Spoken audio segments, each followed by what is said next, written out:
내가 너무 힘들게 애동 시절을 겪었어. 막 기도하면서 혼자 숨어서 울고 막 버선 빨면서 울고 막 그랬거든요. 샤워하면서 물 틀어놓고 울고 막. 나는 그때 그 어머님 아버님처럼 안 해야겠다. 첫째 제자 듬뿍도 줘 봤더니 칼 꽂고 나갔어. 나는 정말 잘해줄 땐 잘해주는데 또 무심할 땐 또 한없이 무식하고 되게 섹시해 내가.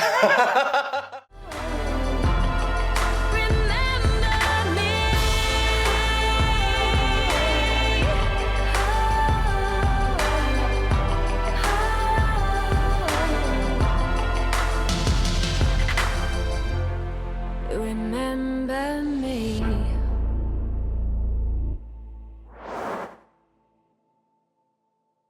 제자들에게는 평생 존경해야 할 신 부모님이 있으시잖아요. 네. 근데 신 부모님들이 우리 제자분들에게 혹독하고 가혹하게 하는 이유가 무엇인지 궁금합니다.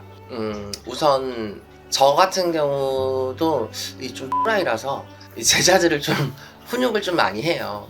근데 저는 사실 내가 너무 아기 때 내가 애동제자 때 신을 받고서 사실 진짜 너무 시집살이를 많이 했거든요. 막 버선 빨면서 울고 할머니한테 막 욕먹고 막 신아버지한테 되게 서러움도 당하고 돈도 없었고 막 신용 불량이었고 막 엄마 아빠가 파산돼 있고 정말 생계적으로는 너무 힘든데 사실 부모님 원망도 많이 했죠. 나의 부모님 원망도 많이 했고 신부모의 원망도 되게 많이 했고 또 내 속을 아는지 모르는지 왜 이렇게 힘든 나한테 자꾸 저렇게 굳은 일을 시킬까? 왜 대체 내가 여기를 와서 이분의 식사를 차려줘야 되지? 왜 내가 이분 여기 와가지고 이렇게 양쪽 신당에 다 인사를 하면서 이렇게 힘들게 해야 되지?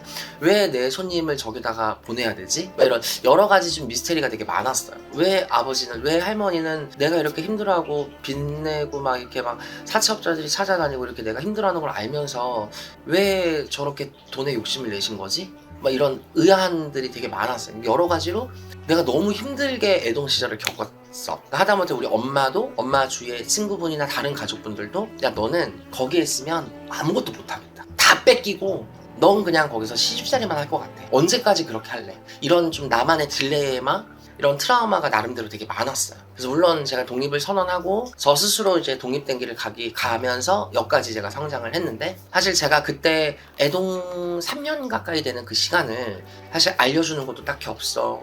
맨날 화만 내. 막 욕해. 막 뭐라고 해. 사람을 그냥 가만히 냅두질 못하는 거야. 나는 그때 그냥 애기 된 마음으로서는 막연하게 그냥 서러웠거든요. 왜 저렇게까지 말을 할까? 그러니까 좋게 말을 해도 되는데 왜 저렇게 말을 하지? 근데 사실 지금 와서 생각을 해보니 내가 스승의 입장이 되고 선생의 입장이 되고 부모의 입장이 되니까 다는 이해를 못하는데 반 정도는 이해를 한 게 그분들이 저한테 그렇게 했을 때 사실 내가 애기 된 마음으로서 할머니나 아버지한테 막 따질 수가 없잖아요. 물론 요즘에는 그렇게 따지는 애들도 있더라만 그때는 내가 따질 수가 없잖아. 왜냐면 신부모 그림자조차도 밟을 수가 없었던 시대였고 감히 신부모님 신발을 타 넘는 것도 상상을 못했고 감히 토달고 이거에 대해서 내가 반박을 할 수 있는 거는 아예 생각을 못했으니까 그냥 무조건 신부모 말이 법. 이 시대에 나는 신내림을 받았잖아. 그러니까 뭐 반박은커녕 서러워도 앞에서 못 울고 왜냐면 앞에서 울면 엄청 욕을 먹으니까 막 기도하면서 혼자 숨어서 울고 막 버선 빨면서 울고 막 그랬거든요. 샤워하면서 물 틀어놓고 울고 막 그렇게 되게 서러움을 가지고 신의 얘기 공부를 했는데 내가 그렇게 서러움을 느끼니까 뭘 자꾸 하나씩 주더라고요. 신에서. 그냥 앉아가지고 기도해야지. 그리고 앉아서 기도를 하면 멍석이야. 바보야. 근데 막 울면서 서러워가지고 막 살려주세요 서러워요 이렇게 하면은 뭐가 와. 그래서 지금 생각해보니까 아 서러워야 되는구나. 서럽게 배워야 되는구나. 제가 사실 제자들한테 잘 해주기도 해봤어요. 근데 나는 처음에 우리 제자들을 양성할 때 무슨 생각이었냐면 내가 너무 힘들어가지고 내가 제자를 내면 나는 그때 그 어머님 아버님처럼 안 해야겠다. 되게 사랑을 듬뿍 줘야지. 그래서 듬뿍도 줘 봤어. 첫째 제자 듬뿍도 줘 봤더니 칼 꽂고 나갔어. 칼 꽂고 나갔어. 그래서 그때 내가 첫째 제자한테 배신을 크게 당한 이후로 두 번째 제자, 세 번째 제자, 네 번째 제자한테는 조금 거리를 두기 시작했어요. 그래서 이렇게도 요리를 해봤다가 저렇게도 요리를 해봤다가 말을 안 들으면 이렇게도 해봤다가 저렇게도 해봤다가 물론 잘해주기도 해봤고 다 주기도 해봤어. 근데 안 되겠더라고. 오히려 잘해주고 높이 칭찬해주려고 하니까 얘가 선을 넘으려고. 그러니까 나 잘했다. 이게 좀 심한 거야. 그래서 안 되겠다. 모든 제자는 평등하게 하겠다. 왜냐면 얘한테 잘해주고 얘한테 안 해주잖아요. 싸워 지들끼리 시기 질투를 해. 또 제자들끼리 시샘이 얼마나 많은지. 사실 나는 동기일신이 없었어요. 한 병밖에. 근데 걔가 태송을 하고 눈이 실명이 됐단 말이야. 그래서 거의 혼자 배웠단 말이야. 근데 나는 동기일신의 어떤 소중함을 잘 몰랐단 말이야. 얘네들은 우리 제자들이 한 4-5명 있다 보니까 지들끼리 말은 안 해도 시기 질투가 많고 이간질도 있고 막 이런 게 있어요. 막 구실당 식구들 되게 편해 보인다. 선생님들 제자들 되게 행복해 보여. 겉으로는 그래 보이지. 얘네들도 제자고 무당이다 보니까 그런지 얘한테 이거 주고 얘한테 안 주면은 삐지고 시샘 내고. 그러니까 오지겠으면 얘가 그래. 아빠 줄 거면 그냥 다 주세요. 왜? 3년이 편하려고요.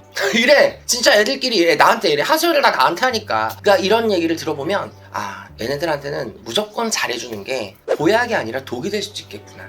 그래서 저는 강할 때는 좀 강하게, 엄격하게 할 때는 좀 엄격하게, 무관심할 때는 무관심하게, 냅둘 땐 아예 니들 당해봐라. 그리고 던져놓을 때도 있어요.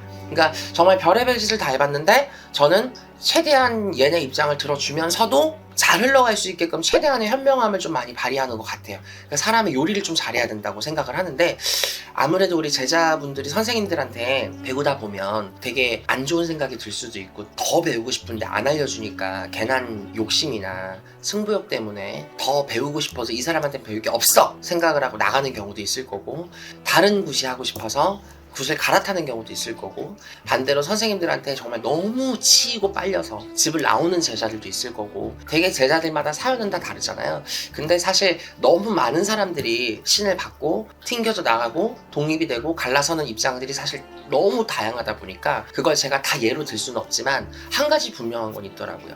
서럽게 배워야 된다. 서러움 끝에 말문이 터지고 서러움 끝에 기문이 열리고 서러움 끝에 냄새가 열리고 영안이 열리고 백해가 열리더라. 이 서러움이 있어야 돼. 그러니까 서럽게 배워야 돼. 내가 너무 힘들게 배워야 악바리 근성이라는 게 생기고 자기가 의욕이라는 게 생겨야 돼. 근데 서러운데 자기한테 서럽게 했다고 에이씨 안 해. 그거는 걔 그릇이야. 우리가 직장 상사가 날 갈군다고 때려칠 순 없잖아요. 때려치는 사람 있겠죠. 근데 걔는 그건 지 그릇이야. 근데 직장 상사가 자기한테 하는 게 꼴보기 싫고 짜증나고 분해서 막 얘를 누르려고 억지로 막 더 잘하고 막 더 열심히 해서 성과 내고 이런 사람들도 있잖아요.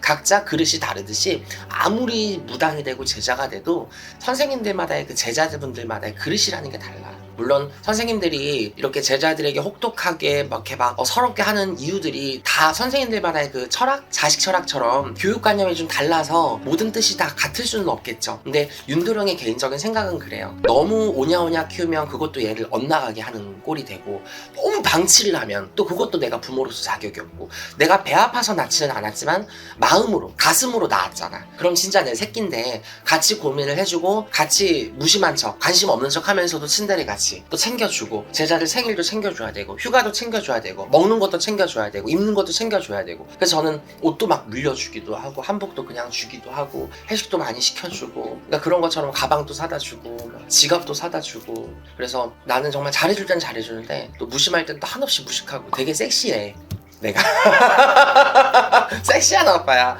신데레 같은 아빠인데 저는 정말 자식들을 진심으로 사랑하고 존경하고 또 내 제자들이지만 내 신이 중요하면 내 제자들이 모시는 신도 중요한지를 알아야 되는 거거든요. 그래야 내가 나의 신도 대우를 받는 거지. 그래서 아빠니까 부모니까 무조건 내 말이 맞아 이렇게 이런 느낌은 너무 고전적인 느낌이고 요즘에는 그렇게 하면 나만 할 제자 없어요. 그러니까 이해를 해주고 최대한 편하게 지낼 땐 지내주면서 또 서러움을 줄 땐 서러움도 주고 섭섭함을 줬다가 이렇게 하는 거예요. 그래서 선생님들마다 또 제자분들마다 그릇은 다 다르겠지만 여러분들이 지금 어떤 상황에서 그렇게 서러움을 당하시는지까지는 제가 다 모르겠지만 서럽고 서운하고 또 너무 혹독하게 그런 신의 제자기를 가고 있다고 해서 너무 많은 안 좋은 생각을 한다거나 스스로의 어떤 잡념에 빠져서 안 좋은 선택을 하는 그런 일은 없었으면 좋겠다 생각을 해요. 여러분들이 이 길을 가시는 분들이 조금이라도 이런 영상을 보고 진솔하게 좀 도움이 잘 되셨으면 좋겠다 싶어서 이번 주제를 준비했습니다. 감사합니다.